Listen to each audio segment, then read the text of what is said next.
नमस्कार, दिन भर की बड़ी खबरों में आपका स्वागत है। मैं हूं आपके साथ अंशिता। आज इस बुलेटिन में बात होगी राहुल गांधी के मोदी और केजरीवाल पर तीखे वार की, चंडीगढ़ मेयर चुनाव में हुए बड़े खेल की, जानेंगे महाकुंभ में अब कहां हुआ हादसा, दिल्ली चुनाव में क्यों चुनाव आयोग पर भड़के अरविंद केजरीवाल, देखेंगे वक्फ विधेयक में क्यों मचा हुआ है घमासान, और बुलेटिन के आखिर में देखेंगे जाने माने कार्टूनिस्ट इरफान की किस खबर पर पड़ी तिरछी नजर। लेकिन दिन भर की तमाम बड़ी खबरों से पहले एक नजर आज की सुर्खियों पर। संसद के बजट सत्र को लेकर विपक्ष ने कसी कमर। 31 जनवरी से शुरू होगा बजट सत्र। सबसे पहले राष्ट्रपति द्रौपदी मुर्मू दोनों सदनों की संयुक्त बैठक को करेंगी संबोधित। दोपहर में वित्त मंत्री पेश करेंगी आर्थिक सर्वे की रिपोर्ट। सेवानिवृत्त सैनिकों की पेंशन के मुद्दे पर सुप्रीम कोर्ट की केंद्र को फटकार। कोर्ट ने केंद्र को नीति बनाने के दिए निर्देश, कहा याचिका से पहले कुछ जांच करनी चाहिए। मराठा कार्यकर्ता मनोज जरांगे ने खत्म किया अनशन, बोले सरकार कई मांगे मानने को है तैयार। शेयर बाजार में तेजी, 226 अंकों की तेजी के साथ 76,759 पर बंद हुआ सेंसेक्स, तो 86 अंकों की तेजी के साथ 23,249 पर बंद हुआ निफ्टी। ये तो थी सुर्खियां। अब बात आज की सबसे बड़ी खबर की। लोकसभा में नेता प्रतिपक्ष राहुल गांधी लगातार पिछड़ों और दलितों के हक की बात कर रहे हैं, उनके साथ हो रहे भेदभाव की बात कर रहे हैं। उसी कड़ी में एक बार फिर उन्होंने मोदी और केजरीवाल पर जमकर निशाना साधा। दलितों के अधिकारों के लिए बात करते हुए और क्या कुछ बोले राहुल गांधी, जानने के लिए देखिए रिपोर्ट। दिल्ली में विधानसभा चुनाव चल रहे हैं और जल्द ही मतदान होने वाला है। ऐसे में चुनाव प्रचार अपने चरम पर है। इसी बीच राहुल गांधी दलित समाज के एक कार्यक्रम में पहुंचे, जहां उन्होंने दलितों के उत्थान की बात की, उनके साथ हो रहे भेदभाव की बात की।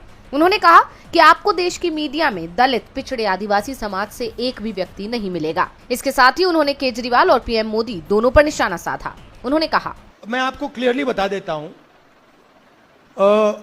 जब केजरीवाल जी आए, शुरुआत में ही मैंने इनको थोड़ा देखा, ऑब्जर्व किया। ये जितना मोदी जी एंटी रिजर्वेशन है, जितना मोदी जी एंटी दलित हैं, उतना ही है। ठीक है, ये शायद ज्यादा, थोड़े मोदी जी से ज्यादा सोफिस्टिकेटेड है, वो हो सकता है। यही नहीं, राहुल गांधी ने आगे कहा कि आप देश की बड़ी बड़ी कंपनियों के मालिकों और मैनेजमेंट टीम की लिस्ट निकालिए। इस लिस्ट में कोई भी व्यक्ति देश के दलित, पिछड़े और आदिवासी वर्ग से नहीं मिलेगा। यही हाल देश के बड़े बड़े प्राइवेट हॉस्पिटल और संस्थाओं का भी है। राहुल गांधी ने इस कार्यक्रम के जरिए दलितों को साधने की कोशिश की। बता दें कि दिल्ली में दलित समुदाय की आबादी करीब 14% है। ऐसे में सभी दलों की नजर इस समुदाय पर है। अब देखना होगा कि कौन सा दल इसे साधने में कामयाब हो पाता है।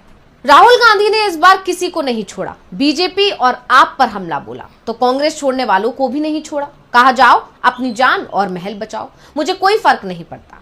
राहुल ने विरोधियों को सीधे चुनौती दे दी है। तो चंडीगढ़ नगर निगम में भी आज बेहद चुनौतीपूर्ण मुकाबला हुआ। मेयर, सीनियर डिप्टी मेयर और डिप्टी मेयर के नतीजे सामने आए।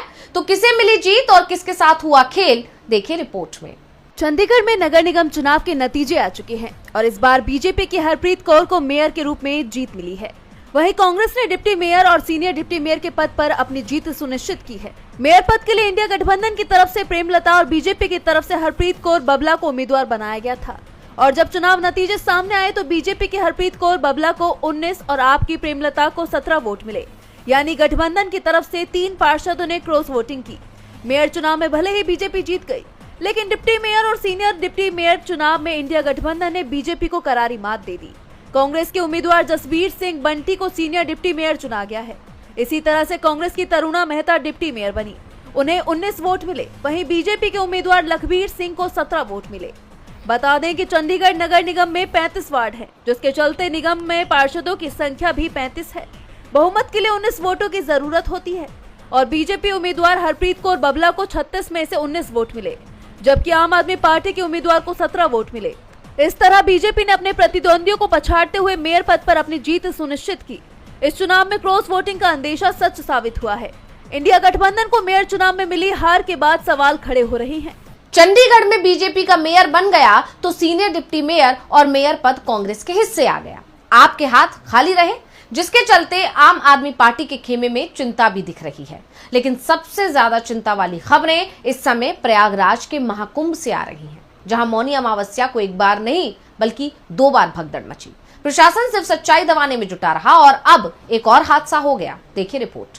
मौनी अमावस्या पर भगदड़ मचने से 35 से 40 लोगों की जान चली गई। हालांकि शाम तक तो प्रशासन यही मानने को राजी नहीं था कि ऐसा कोई हादसा भी हुआ है, लेकिन देर शाम प्रशासन ने हादसे में कई लोगों के जान जाने की बात कबूली। ये घटना क्यों हुई, कैसे हुई, इस पर चर्चा चल ही रही थी कि अब एक और घटना हो गई। भगदड़ के एक दिन बाद मेला क्षेत्र के सेक्टर 22 में कई पंडाल जल गए। फायर ब्रिगेड ने मौके पर पहुंचकर आग पर काबू पा लिया। जहां आग लगी है वहां पब्लिक नहीं थी, इसलिए जनहानि की सूचना नहीं है। इन 2 घटनाओं की जानकारी तो है, लेकिन इसके अलावा एक और घटना हुई जिसकी खबर को दबाने के लिए प्रशासन ने पूरी ताकत लगा दी। दरअसल संगम किनारे बैरिकेडिंग टूटने से मची भगदड़ के कुछ ही घंटों के बाद एक दूसरे स्थान पर भी बड़ा हादसा होने का दावा किया जा रहा है। ये जगह संगम नोज से 2 किलोमीटर दूर थी। इस भगदड़ में कितना नुकसान हुआ इसकी कोई आधिकारिक जानकारी तो नहीं है, लेकिन झूसी में हुई ये भगदड़ सुबह के 6 बजे के आसपास हुई थी। अब इस घटना की जानकारी सामने आते ही योगी सरकार पर नए सवाल खड़े हो गए हैं। पहले ही बदइंतजामी को लेकर सरकार सवालों में घिरी हुई है। ऐसे में ये भी सामने आ रहा है कि घटनाएं तो कई हो रही हैं, लेकिन प्रशासन उन पर पर्दा डालने की कोशिश कर रहा है। अब देखना होगा कि इस घटना की जानकारी सामने आने के बाद सरकार क्या जवाब देती है। लेकिन एक के बाद एक हो रही इन घटनाओं से जनता के मन में डर बैठ गया है और सबसे बड़ा सवाल अब जो लोगों के मन में पैदा हो गया है वो ये कि कुंभ में जाना भी चाहिए या नहीं। महाकुंभ में लगातार हादसे हो रहे हैं और प्रशासन इस तरह की खबरों को दबाने में जुटा हुआ है, लेकिन विपक्ष अब योगी सरकार पर सवाल उठा रहा है। तो सवाल दिल्ली में भी उठ रहे हैं। दिल्ली चुनाव को लेकर आम आदमी पार्टी के चीफ अरविंद केजरीवाल ने सीधे सीधे चुनाव आयोग पर ही सवाल उठा दिए हैं। पूछा है कि मुख्य चुनाव आयुक्त कब बीजेपी में शामिल हो रहे हैं, तो क्यों चुनाव आयोग पर हमलावर हुए केजरीवाल। देखिए रिपोर्ट। दिल्ली चुनाव की वोटिंग को लेकर अब मुश्किल हफ्ते भर का वक्त बाकी है। इस बीच दिल्ली में इस वक्त तमाम मुद्दे गरमाए हुए हैं। इनमें फिलहाल सबसे बड़ा मुद्दा है यमुना के पानी का, जो हरियाणा से लेकर दिल्ली पहुंचता है। इसे लेकर दिल्ली के पूर्व सीएम ने हरियाणा सरकार पर इस पानी में जहर मिलाने की बात कही थी, जिसके बाद हरियाणा सरकार ने इसकी शिकायत चुनाव आयोग से की थी। आयोग ने इस पर केजरीवाल को नोटिस जारी कर उनके लगाए गए आरोपों पर सबूत मांगा था।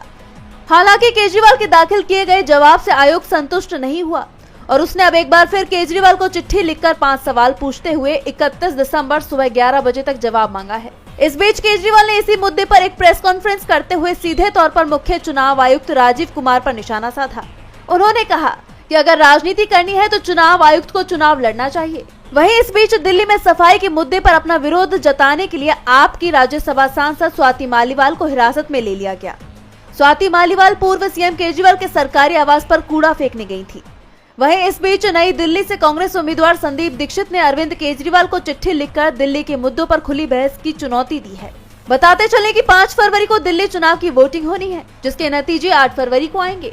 यानी देखा जाए तो वोटिंग की तारीख नजदीक आते आते दिल्ली का विधानसभा चुनाव और ज्यादा दिलचस्प होता जा रहा है। केजरीवाल ने चुनाव आयोग पर हमला किया तो दिल्ली की सीएम आतिशी ने यह खुलासा किया है कि दिल्ली पुलिस ने पंजाब के सीएम भगवंत मान के दिल्ली आवास पर छापा मारा है। वैसे आरोपों का ये सिलसिला बिहार तक पहुंच चुका है। बिहार में तो ईडी के अधिकारी ने ही बड़ा आरोप लगा दिया। सीएम नीतीश कुमार को भी पत्र लिखा गया है। तो क्या है पूरा मामला, देखिए रिपोर्ट। बिहार के सीएम नीतीश कुमार लगातार ये दावे करते आ रहे हैं कि बिहार प्रगति कर रहा है, लेकिन अब एक ऐसा मामला सामने आया है जिसने सरकार के दावों की पोल खोल दी है। बिहार से भ्रष्टाचार का एक मामला सामने आया है, जिसको लेकर ईडी के अधिकारी ने सीएम नीतीश कुमार को चिट्ठी लिखी है और इस चिट्ठी में भ्रष्टाचार के गंभीर आरोप बिहार के प्रशासन पर लगाए गए हैं। और सबसे बड़ी बात, इस बार ईडी के निशाने पर सिर्फ सीएम नीतीश कुमार ही नहीं बल्कि बीजेपी भी दिखाई दे रही है। मामला राजस्व और भूमि सुधार विभाग से जुड़ा हुआ है, क्योंकि इस विभाग के मंत्री दिलीप जायसवाल हैं, जो बिहार बीजेपी के अध्यक्ष भी हैं। ईडी के अधिकारी अनीश कुमार ने नीतीश कुमार को पत्र लिखा है, जिसमें उन्होंने कहा है कि उनका पैतृक आवास दानापुर में अपर्णा बैंक कॉलोनी राम जयपाल मोड़ बेली रोड पर है। ये संपत्ति पैतृक है और पिता के गुजर जाने के बाद इसका बंटवारा 2 भाइयों के बीच हुआ। इस आवास की 2 होल्डिंग रसीद के लिए उन्होंने ऑनलाइन आवेदन भी किया। यह आवेदन 15 जनवरी 2025 को किया गया, लेकिन होल्डिंग कायम करने के बदले ईडी अधिकारी से हल्का कर्मचारी इरफान ने 10-10 हजार रुपए रिश्वत के तौर पर मांगी है। सबसे बड़ी बात तो ये कि इरफान को ये पता है कि अनीश कुमार ईडी के अधिकारी हैं, इरफान ने कहा कि आप सरकारी अधिकारी हैं, इसलिए कम पैसे में काम कर रहा हूं। यानी बिहार सरकार के अधिकारी और कर्मचारी खुलेआम रिश्वत मांग रहे हैं। यानी सुशासन बाबू के सुशासन की पोल उनके ही अधिकारी खोल रहे हैं। ईडी अधिकारी से ही बिहार सरकार के कर्मचारी रिश्वत मांग रहे हैं, किसी की चिंता नहीं है। लेकिन देश में मुस्लिम समाज जरूर चिंता में दिख रहा है, खास तौर पर वक्फ संशोधन बिल को लेकर, जिसकी रिपोर्ट जेपीसी ने लोकसभा अध्यक्ष को सौंप दी है। और सबसे बड़ी बात तो ये है कि जब ये रिपोर्ट लोकसभा अध्यक्ष को सौंपी जा रही थी तो विपक्ष के सदस्य इसमें शामिल ही नहीं थे। तो क्यों जेपीसी रिपोर्ट पर ही उठ रहे हैं सवाल? देखिए रिपोर्ट। विपक्ष के विरोध के बावजूद आखिरकार वक्फ संशोधन विधेयक पर विचार करने वाली जेपीसी के अध्यक्ष जगदंबिका पाल ने समिति की रिपोर्ट लोकसभा अध्यक्ष ओम बिरला को सौंप दी। इससे पहले समिति ने 29 जनवरी को 655 पन्नों वाली रिपोर्ट को बहुमत से स्वीकार किया था। गौर करने वाली बात यह है कि रिपोर्ट में भारतीय जनता पार्टी के सदस्यों की ओर से दिए गए सुझावों का जिक्र ज्यादा किया गया है और विपक्ष की आपत्तियों को तरजीह नहीं दी गई है, क्योंकि विपक्षी सांसदों ने इसे असंवैधानिक करार दिया था। उनका आरोप है कि यह कदम वक्फ बोर्डों को बर्बाद कर देगा। इसके उलट भाजपा सांसदों ने इस बात पर जोर दिया कि पिछले साल अगस्त में लोकसभा में पेश किया गया विधेयक वक्फ संपत्तियों के प्रबंधन में आधुनिकता, पारदर्शिता और जवाबदेही लाने का प्रयास करने वाला है। भाजपा सांसद जगदंबिका पाल की अध्यक्षता वाली समिति की रिपोर्ट को 11 के मुकाबले 15 मतों से मंजूरी दे दी गई। विपक्षी सदस्यों ने असहमति के नोट दिए हैं।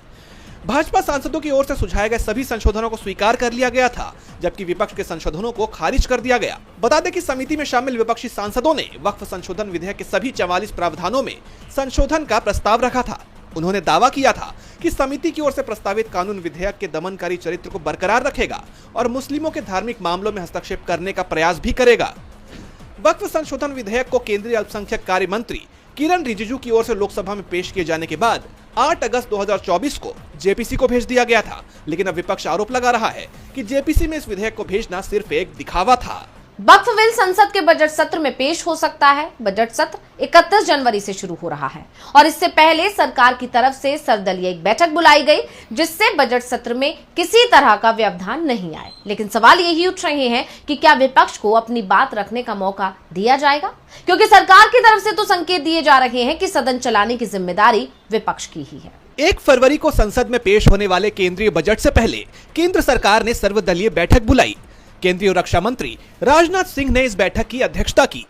संसदीय मामलों के मंत्री किरण रिजिजू ने बैठक खत्म होने के बाद बताया कि इसमें 36 पार्टियों के 52 नेता शामिल हुए। सभी पार्टियों के फ्लोर लीडर्स ने बताया कि वो सत्र में क्या चाहते हैं। इस सर्वदलीय बैठक में बीजेपी अध्यक्ष और केंद्रीय स्वास्थ्य मंत्री जेपी नड्डा, कांग्रेस के गौरव गोगोई और जयराम रमेश, द्रविड़ मुनेत्र कड़गम के टीआर बालू, तृणमूल कांग्रेस के सुदीप बंदोपाध्याय और डेरेक ओब्रायन समेत कई नेताओं ने हिस्सा लिया। बताते चले कि बजट सत्र साल का पहला सत्र होता है। इस बजट सत्र में सरकार कई बिलों को लाने की तैयारी में है। संसदीय मामलों के मंत्री किरण रिजिजू ने बताया कि बजट सत्र के लिए कुल 16 बिल और 19 बिजनेस बिल पहले से ही संसद में लिस्टेड हैं। इस बजट सत्र में लाए जाने वाले बिलों में वक्फ और इमिग्रेशन से जुड़े बिल भी शामिल हैं, जो सबसे अहम और महत्वपूर्ण बताए जा रहे हैं। बताते चले कि 1 फरवरी को केंद्रीय वित्त मंत्री निर्मला सीतारमण लोकसभा में केंद्रीय बजट पेश करेंगी। ये मोदी सरकार के तीसरे कार्यकाल का पहला केंद्रीय बजट होगा। अब देखना होगा कि ये बजट देश के लोगों की उम्मीदों पर कितना खरा उतरता है। और बुलेटिन के आखिर में देखेंगे जाने माने कार्टूनिस्ट इरफान की किस खबर पर पड़ी तिरछी नजर।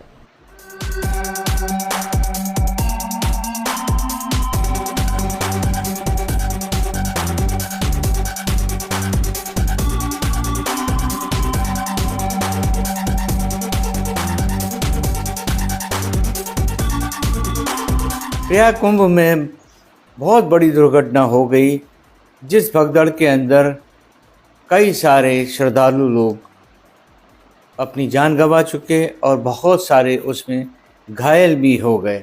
लेकिन ऐसे में हमारे बहुत बड़ा जो वर्ग है मीडिया का, उसकी हेडिंग क्या चल रही थी, वो हेडिंग थी जो बहुत चर्चा में रही कि प्रधानमंत्री नरेंद्र मोदी ने यूपी के सीएम आदित्यनाथ योगी के साथ में 1 घंटे में 2 बार बात की। सोचिए, खबर और भी बहुत सारी उसमें से निकाली जा सकती थी, लेकिन ये खबर प्रमुखता से चलाई जा रही थी। काश वो मीडिया इस तरह की खबर भी बना सकता कभी, और इस तरह का दबाव भी प्रधानमंत्री में बना सकता कि प्रधानमंत्री ने मणिपुर के बारे में, वहाँ के सीएम से वहाँ के हालात के बारे में आज एक बार दो बार बात की, क्योंकि मणिपुर में भी तो हालात अच्छे नहीं हैं।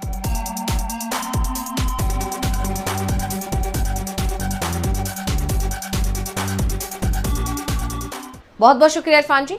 तो आज इस बुलेटिन में इतना ही। आप देखते रहिए डीवी लाइव। मुझे दीजिए इजाजत। नमस्कार।